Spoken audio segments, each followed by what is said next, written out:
Hola, buenas tardes, bienvenidos a Tu Opinión se hace escuchar, el programa favorito escogido por todos ustedes. El día de hoy tenemos el agrado de presentar a nuestros exponentes como lo es la socióloga Fernanda Ramos, la doctora Elba Muñoz y la psicóloga Belén Aguinaga. El caso que veremos es muy particular, donde trataremos un tema muy coyuntural a nivel nacional y a nivel mundial. El aborto nunca ha dejado de ser motivo de polémica, discusión y debate, sea por iniciativas de liberación, de prohibición o de revisión de la legalidad vigente. Un ejemplo muy reciente es la intención del gobierno español por volver más restrictiva la ley del 2010, iniciativa que fue archivada por no ser políticamente oportuna. En Perú, se inicia el debate legislativo de un proyecto de aborto terapéutico, sin haber pulsado seriamente las posturas ciudadanas y en ausencia de una deliberación académica sustantiva que depure lo que hasta ahora son visiones más intuitivas que reflexivas. Numerosas publicaciones mediáticas, encuentros discursivos, discusiones interminables a todo nivel, han producido menos claridad que coagulación de posturas antagónicas indispuestas a compromisos y acuerdos. Así que ya tenemos más acercamiento sobre el tema de hoy que trataremos, la cual es sobre el aborto. Por lo tanto, hemos planteado una serie de preguntas, la primera sería: ¿estás a favor o en contra que el aborto sea legal en nuestro país? Me gustaría empezar con usted, señorita Belén. ¿Cuál es su opinión? Muy buenas tardes, Julio, y a toda la audiencia presente. Bueno, con respecto a tu pregunta, Julio, yo estoy en contra del aborto, porque creo que uno no tiene derecho a atentar contra la vida de otro. Y además, en nuestra sociedad se nos educa para la vida. No pensamos que la otra cara de la moneda de la vida es la muerte, y que no es algo que siempre toca a los demás. Cuando una mujer se queda embarazada, lo último que piensa es que lo va a perder, en la mayoría de los casos, claro. Y como cada mujer es un mundo y cada una la puede vivir de manera diferente, hay otras variables que influyen también en la manera de procesarlo. Y bueno, hablando del dolor, es muy subjetivo, y hasta el bebé que se fue pesando unos pocos gramos se lleva consigo toneladas de ilusiones rotas. ¿Qué tal, Julio, Belén, Fernanda y público en general? Con respecto a legalizar el aborto, estoy en contra porque prácticamente es matar a un ser indefenso. No sé si ustedes han escuchado esta frase: el aborto debe ser legal porque la mujer tiene derecho a decidir sobre su propio cuerpo. Esto no tiene sentido común, ya que la ciencia moderna reconoce que en un embarazo hay dos vidas y dos cuerpos. Además, el sexo se determina cromosómicamente en la concepción, y se comprobó que más o menos la mitad de los seres abortados son seres humanos femeninos. Esto nos lleva a la conclusión de que no toda mujer tiene derecho a controlar su propio cuerpo. Es por ello que creo que el Estado, en vez de legalizar el aborto, debe prestar más atención en informar y orientar a sus ciudadanos, jóvenes, adolescentes, incluso adultos, con respecto a los métodos anticonceptivos. Bueno, Julio, con la legalización del aborto se terminan los abortos clandestinos, ya que estaríamos siendo apañados por el mismo gobierno y leyes de este país. Bueno, las estadísticas en los países más desarrollados muestran lo contrario, dado que la gran mayoría de abortos no son por motivos sentimentales, terapéuticos o eugenésicos, sino que se debe a un tema de vergüenza. No es extraño que la mujer, especialmente si es adolescente o joven, busque igualmente métodos abortivos clandestinos por la sencilla razón de que una ley, aunque quite la pena legal, no quita la vergüenza que ésta está sintiendo. Muy aparte de los abortos legales, no son más seguros como se dice. Tenemos el caso de una investigación realizada en 1978 en Estados Unidos, donde los resultados arrojaron que solo en las clínicas de Illinois se habían producido 12 muertes por abortos legales. Qué interesantes puntos de vista. Ahora me gustaría saber por parte de ti, Elba, ¿qué riesgos físicos y psicológicos podría sufrir la persona que se practica un aborto? Porque me parece interesante saberlo y a la audiencia también le ayudaría mucho esta información. Mira, Julio, para responder a tu pregunta, primero quiero dar algunos datos estadísticos que nos ayudarán a tener una noción de esto. ¿Sabías que cada año se calcula que al menos 22.000 mujeres adultas y jóvenes mueren a causa de abortos no seguros? El 97% de ellas en África, Latinoamérica y el sur y oeste de Asia. Además, 7 millones de mujeres tienen que ser hospitalizadas cada año por complicaciones tras someterse a este tipo de prácticas a manos de personal sin la cualificación necesaria y en entornos sin los mínimos estándares médicos. Es por ello que creo que las consecuencias físicas se asumen más de los que ya tienen en sí una operación normal. Entre las consecuencias en el proceso de estas operaciones puede producirse un sangrado severo, infección, peritonitis, lesiones en la vagina y útero e incluso la muerte. También puede darse consecuencias a largo plazo que afecten a embarazos futuros, entre ellas la infertilidad. Y con respecto a las consecuencias psicológicas, creo que la más indicada para explayarse en este tema es nuestra compañera psicóloga Belén Aguinaga, a la cual le doy el pase a continuación. Muchas gracias, doctora Elba. Bueno, Julio, con respecto a tu pregunta, en cuanto a las consecuencias físicas, podemos ver el daño de la matriz con la imposibilidad de no tener hijos al futuro. Bueno, eso si es que la persona lo desea, ¿no?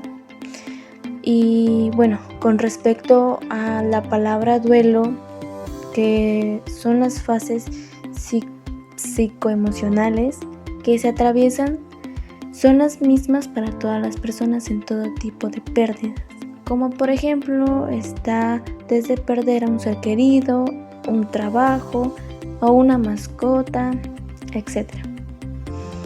Y hablando de síntomas de una mujer, ¿cómo podemos detectar que necesita ayuda psicológica? Primeramente tenemos la negación, que alguien te diga que no lo necesita y tú la ves que está hecha polvo, triste, tal vez un poco descuidada, con síntomas físicos, que deja de salir, que deja de relacionarse con otras personas, la ves delgada o en otros casos la ves que ha engordado muchos kilos. Y bueno, en ese caso sería muy interesante ofrecer ayuda. Aunque en nuestra sociedad no hay cultura de tratarse a nivel emocional, ni en estos casos ni en ningún otro. Muchas gracias. Esta información ha sido muy valiosa para todos nosotros. Ahora, señorita Fernanda, usted como socióloga, ¿qué opina de cómo influye la religión en el tema del aborto? Engordado muchos kilos y bueno, en ese caso sería muy interesante ofrecer ayuda. Aunque en nuestra sociedad no hay cultura de tratarse a nivel emocional, ni en estos casos ni en ningún otro. Perfecto, Julio. En como nosotros lo percibimos, el catolicismo es una de las religiones más estrictas en lo que se refiere a la interrupción voluntaria del embarazo. La Iglesia Católica es una de las instituciones religiosas más importantes e influyentes del mundo. Se opone a la práctica del aborto en cualquier circunstancia, aunque el diagnóstico prenatal muestre malformaciones en el feto del embarazo y se ponga así en peligro para la salud de una mujer. La religión está en contra del aborto, ya que se dice que Dios es quien nos otorgó la gran oportunidad de vivir y Él es el único que nos la puede quitar. Ni siquiera nosotros mismos podemos tomar esa decisión, ya que nos estaríamos condenando para siempre porque es uno de los pecados más imperdonables. Aunque en nuestra sociedad no hay cultura de tratarse a nivel emocional, ni en estos casos ni en ningún otro. Si bien es cierto, uno de los argumentos más usados por los que defienden el aborto es brutal e inhumano permitir que una mujer tenga el hijo producto de una violación. Por ello, para estos casos, ¿Debería legalizarse el aborto llamado sentimental? ¿Qué opinan ustedes sobre ello? En primer lugar, los embarazos que siguen una violación son extremadamente raros. El Perú ocupa el tercer lugar en incidencias por violación sexual en el mundo. Para el año 2020 se han reportado 2.693 casos. Esta cifra es muy importante si se tiene en cuenta que del 40 al 80% de las violaciones no se denuncian. En estos casos, los embarazos son extraordinariamente raros por varias causas. Por ejemplo, las disfunciones sexuales en los violadores, cuya tasa es extremadamente alta. En 3 estudios se ha constatado que el 39, el 48 y el 54% de las mujeres víctimas del ataque no habían quedado expuestas al esperma durante la violación. En otro estudio se comprobó que el 51% de los violadores experimentaron disfunciones que no les permitieron terminar el acto sexual. Otra causa por la que son extremadamente raros los embarazos por violación son la total o temporal infertilidad de la víctima. Se dice que el 43% de estas víctimas se encontraron naturalmente estéril o son muy viejas o muy jóvenes, pueden estar ya embarazadas o pueden haber otras razones naturales. El 20% se situaba en que tenían o estaban tomando anticonceptivos, tenían un DUI o ligadura de trompas. Así que nos queda solo una minoría de víctimas que tienen un potencial de fertilidad. Además de la infertilidad natural, algunas víctimas están protegidas del embarazo por lo que se ha llamado estrés de infertilidad, una forma de infertilidad temporal como reacción al estrés extremo. Les explico. El ciclo menstrual, controlado por hormonas, es fácilmente distorsionado por un estrés emocional y puede actuar demorando la ovulación. O si la mujer ya ha ovulado, la menstruación puede ocurrir prematuramente. Un estudio determinó que se registraron solamente el 0.6% de embarazos en 2.190 víctimas de violación. Es por ello que procurar una legislación en base a una excepción en vez de una regla es temporalmente irracional. Desde el punto de vista jurídico, es obvio que el espantoso crimen de la violación es utilizado para sensibilizar al público en favor del aborto, al presentar el fruto inocente de una posible concepción brutal como un agresor. Es claro que la mujer ha sufrido una primera espantosa agresión, la de la violación. Presentar el aborto como una solución es decir que un veneno hay que combatirlo aplicando otro. El aborto no va a quitar ningún dolor físico o psicológico producido en una violación. Al contrario, le va a agregar las complicaciones físicas y psíquicas que ya el aborto tiene de por sí. Por otro lado, el fruto de este acto violento es un niño inocente, que no carga para nada con la brutal decisión de su padre genético. Por otro lado, los legisladores más expertos señalan que legalizar el aborto sentimental, entre comillas, es abrirles la puerta a serias complicaciones jurídicas. Prácticamente cualquier unión, inclusión consexual, podría ser presentada como contraria a la voluntad de la mujer y por tanto una violación. Finalmente, el argumento más importante es que el aborto por violación no es siquiera aceptado por sus verdaderas víctimas, las mujeres violadas. Puede leerse esto en varios testimonios reveladores que ellas han presentado a lo largo de los años. Bueno, mi respuesta a esta pregunta es que de todas maneras no se debería legalizar el aborto por un tema sentimental.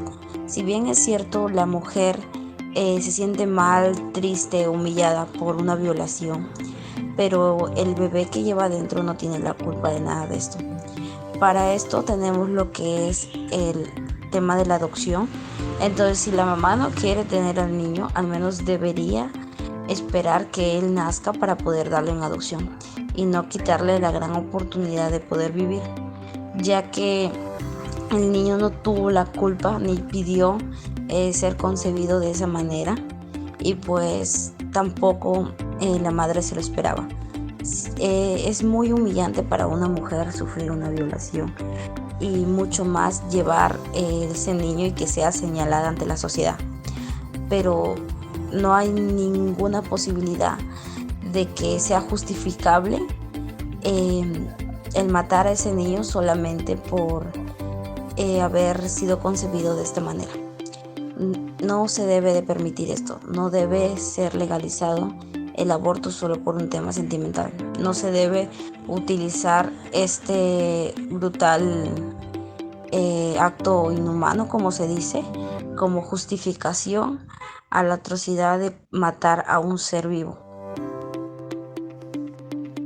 Bueno, ante ello, creo que al evitar los nacimientos no deseados, también podemos favorecer los nacimientos deseados, regular los intervalos entre los embarazos y adaptar el orden cronológico de los nacimientos a las edades de los padres y determinar el número de niños que constituirán la familia.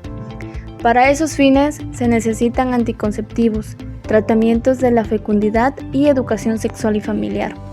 Además, hay que desarrollar otras actividades afines, como asesoramiento genético, consultas matrimoniales, detección de tumores malignos y servicios de adopción. Por ello, también últimamente se han hecho algunas campañas informativas sobre métodos anticonceptivos. La mayoría de la población carece de una información clara y precisa sobre ellos, así como de una educación positiva hacia la sexualidad, tanto del hombre como de la mujer, lo que provoca que todavía sea característico de nuestra sociedad el que las relaciones sexuales sean vividas con culpabilidad y ansiedad, lo que dificulta la posibilidad de vivenciar las relaciones sexuales como gratificantes y resultado de un comportamiento elegido libremente, que incluya la anticoncepción. Desde mi perspectiva, la situación es más clara. Así parece evidente que el principal criterio para estimar positivamente la solicitud de aborto sea el juicio expresado por la mujer en tal sentido. Si este es sopesado y mantenido por ella tras hacerle las consideraciones oportunas, que son las médicas y psicológicas, y siempre que tales consideraciones profesionales sean pertinentes, es decir, no supongan una presión de naturaleza ética. Juega en este punto un importantísimo papel el asesoramiento psicológico, al que después haremos referencia, ya que este asesoramiento es la vía para contrastar si tienen entidad tales indicaciones psicológicas. Hasta aquí concluimos con estas opiniones muy llenas en conocimientos para todos nuestros oyentes. Asimismo, mi agradecimiento para ustedes, estimadas.